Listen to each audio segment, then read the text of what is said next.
Hello ಎಲ್ರಿಗೂ welcome back to my channel Suhasini vlogs.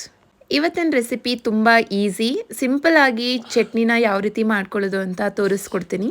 ಕೆಲವೊಬ್ಬರಿಗೆ ಇಡ್ಲಿ ದೋಸೆ ಅಲ್ದಿರ ಬೋಂಡಾ ಬಜ್ಜಿ ಚಿತ್ರಾನ್ನ ಈ ಥರ ಯಾವುದಾದ್ರೂ ಒಂದು ರೈಸ್ ಐಟಮ್ಸ್ಗೂ ಸಹ ಚಟ್ನಿ ಕಾಂಬಿನೇಷನ್ ಜೊತೆಗೆ ಇಷ್ಟಪಟ್ಟು ತಿಂತಾರೆ. ಸೊ ಸಿಂಪಲ್ ಆಗಿ ಯಾವ ರೀತಿ ಮಾಡ್ಕೊಳ್ಳೋದು ಅಂತ ನಾನು ಇವತ್ತಿನ ವಿಡಿಯೋದಲ್ಲಿ ಶೇರ್ ಮಾಡ್ತಾ ಇದ್ದೀನಿ.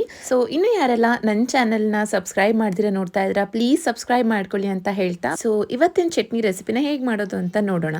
ಮೊದಲಿಗೆ 2 ಟೇಬಲ್ ಸ್ಪೂನ್ಸ್ ಅಷ್ಟು ಆಯಿಲ್ಗೆ 2 ಟೇಬಲ್ ಸ್ಪೂನ್ ಅಷ್ಟು ಉದ್ದಿನ ಬೇಳೆ ಹಾಕಿ ಫ್ರೈ ಮಾಡ್ಕೊತಾ ಇದ್ದೀನಿ.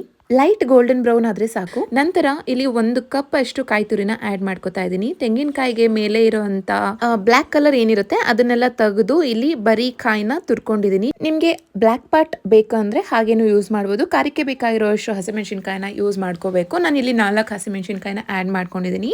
ಕಾಯಿ ಎಷ್ಟು ತಗೊಂಡಿರ್ತೀವೋ ಹುರ್ಗಡ್ಲೆನು ಸೇಮ್ ಕ್ವಾಂಟಿಟಿಯಲ್ಲೇ ತಗೋಬೇಕಾಗತ್ತೆ. ಸೊ ನಾನು ಕಾಯಿನ ಮೆಷರ್ ಮಾಡ್ಕೊಂಡಿರೋ ಕಪ್ಪಲ್ಲೇ ಹುರ್ಗಡ್ಲೆನ ಮೆಷರ್ ಮಾಡ್ಕೊಂಡು ತಗೊಂಡಿದ್ದೀನಿ. ಟೇಸ್ಟ್ಗೆ ಬೇಕಾಗಿರೋಷ್ಟು ಸಾಲ್ಟ್ ಮತ್ತು 1 ಇಂಚಷ್ಟು ಹುಣಸೆ ಹಣ್ಣನ್ನ ಯೂಸ್ ಮಾಡ್ತಾ ಇದ್ದೀನಿ, ಹುಳಿ ಟೇಸ್ಟ್ ಇರಲಿ ಅಂತ. ಆ್ಯಂಡ್ ಇಲ್ಲಿ ಉದ್ದಿನ ಬೇಳೆನ ಆಗಲೇ ಎಣ್ಣೆಯಲ್ಲಿ ಫ್ರೈ ಮಾಡ್ಕೊಂಡು ತಣ್ಣಗೆ ಮಾಡಿ ಇಟ್ಕೊಂಡಿದ್ವಲ್ಲ ಅದನ್ನು ಇಲ್ಲಿ ಆ್ಯಡ್ ಮಾಡ್ಕೊತಾ ಇದ್ದೀನಿ. ಸೊ ಈಗ ನಿಮ್ಗೇನಾದರೂ ಚಟ್ನಿ ಕ್ವಾಂಟಿಟಿ ಜಾಸ್ತಿ ಬೇಕು ಅಂದರೆ ಹುರ್ಗಡ್ಲೆ ಮತ್ತು ತೆಂಗಿನಕಾಯಿ ತುರಿ ಸೇಮ್ ಕ್ವಾಂಟಿಟಿಯಲ್ಲೇ ಆ್ಯಡ್ ಮಾಡಿಕೊಂಡು ಸ್ವಲ್ಪ ನೀರನ್ನ ಆ್ಯಡ್ ಮಾಡಿಕೊಂಡು ಇದನ್ನು ಫೈನ್ ಪೇಸ್ಟ್ ಆಗಿ ಬ್ಲೆಂಡ್ ಮಾಡ್ಕೊಂಡಿದ್ದೀನಿ.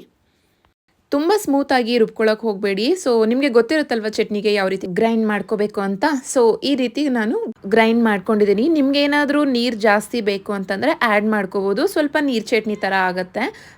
ಸೊ ತೀರಾ ವಾಟರ್ ಹಾಕಿದ್ರೆ ಟೇಸ್ಟು ಅಷ್ಟು ಚೆನ್ನಾಗಿರೋದಿಲ್ಲ, ಸ್ವಲ್ಪ ಗಟ್ಟಿಯಾಗಿದ್ರೇ ಚೆನ್ನಾಗಿರುತ್ತೆ. ಸೊ ಈಗ ಇದಕ್ಕೆ ಒಗ್ಗರಣೆ ಮಾಡ್ಕೊಳ್ಳೋದಕ್ಕೆ 2 ರಿಂದ 3 ಟೇಬಲ್ ಸ್ಪೂನ್ ಅಷ್ಟು ಆಯಿಲ್ನ ಹಾಕ್ಕೊಂಡಿದ್ದೀನಿ. ಸ್ವಲ್ಪ ಬಿಸಿ ಆದಮೇಲೆ 1/2 ಟೀ ಸ್ಪೂನ್ ಅಷ್ಟು ಸಾಸಿವೆ, ಬೇಕಿದ್ರೆ 1/2 ಟೀ ಸ್ಪೂನ್ ಅಷ್ಟು ಜೀರಿಗೆನ ಕೂಡ ಸೇರಿಸ್ಕೋಬೋದು. ಆ್ಯಂಡ್ 1 ಸ್ಪೂನ್ ಅಷ್ಟು ಕಡಲೆಬೇಳೆ, 1 ಸ್ಪೂನ್ ಅಷ್ಟು ಉದ್ದಿನ ಬೇಳೆನ ಸೇರಿಸ್ಕೊತಾ ಇದ್ದೀನಿ.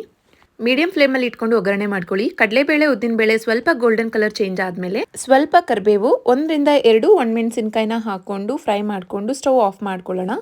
ಒಗ್ಗರಣೆನ ಗ್ರೈಂಡ್ ಮಾಡ್ಕೊಂಡಿರೋ ಚಟ್ನಿಗೆ ಆ್ಯಡ್ ಮಾಡಿಕೊಂಡು ಚೆನ್ನಾಗಿ ಮಿಕ್ಸ್ ಮಾಡ್ಕೋಬೇಕು. ಸೊ ಎಷ್ಟು ಈಸಿಯಾಗಿ ಮುಗೀತಲ್ವ. ಇಲ್ಲಿ ನಾನು ಯಾವುದೇ ರೀತಿ ಕೊತ್ತಂಬರಿ ಸೊಪ್ಪಾಗಲಿ ಪುದೀನ ಈರುಳ್ಳಿ ಬೆಳ್ಳುಳ್ಳಿ ಜೀರಿಗೆ ಯಾವುದನ್ನು ಸಹ ಆ್ಯಡ್ ಮಾಡ್ಕೊಂಡಿಲ್ಲ. ಸೊ ಕಡಿಮೆ ಇಂಗ್ರೀಡಿಯೆಂಟ್ಸಲ್ಲೇ ಸಖತ್ ಟೇಸ್ಟಿಯಾಗಿ ಈ ರೀತಿ ಒಂದು ಚಟ್ನಿನ ಮಾಡ್ಕೋಬೋದು. ಇದನ್ನು ನೀವು ಇಡ್ಲಿ ದೋಸೆಗೆ ಅಲ್ದಿರ ಮನೇಲಿ ವಡೆ ಬಜ್ಜಿ ಇಲ್ಲಾಂದರೆ ರೈಸ್ ಐಟಮ್ಸ್ ಏನಾದರೂ ಬೇಕು ಅಂದರೂ ಸಹ ಇದನ್ನು ಕಾಂಬಿನೇಷನ್ ಆಗಿ ಯೂಸ್ ಮಾಡ್ಬೋದು. ಸಖತ್ ಟೇಸ್ಟಿಯಾಗಿರುತ್ತೆ. ಸೊ ಈ ರೆಸಿಪಿನ ಮನೇಲಿ ಟ್ರೈ ಮಾಡಿ ಹೇಗೆ ಬಂತು ಅಂತ ಕಮೆಂಟಲ್ಲಿ ತಿಳಿಸಿ. ವಿಡಿಯೋ ಇಷ್ಟ ಆಗಿದ್ರೆ ಲೈಕ್ ಮಾಡಿ. ಮತ್ತೆ ನೆಕ್ಸ್ಟ್ ವಿಡಿಯೋದಲ್ಲಿ ಸಿಗ್ತೀನಿ. ಅಲ್ಲಿವರೆಗೂ ಎಲ್ರಿಗೂ ಬಾಯ್.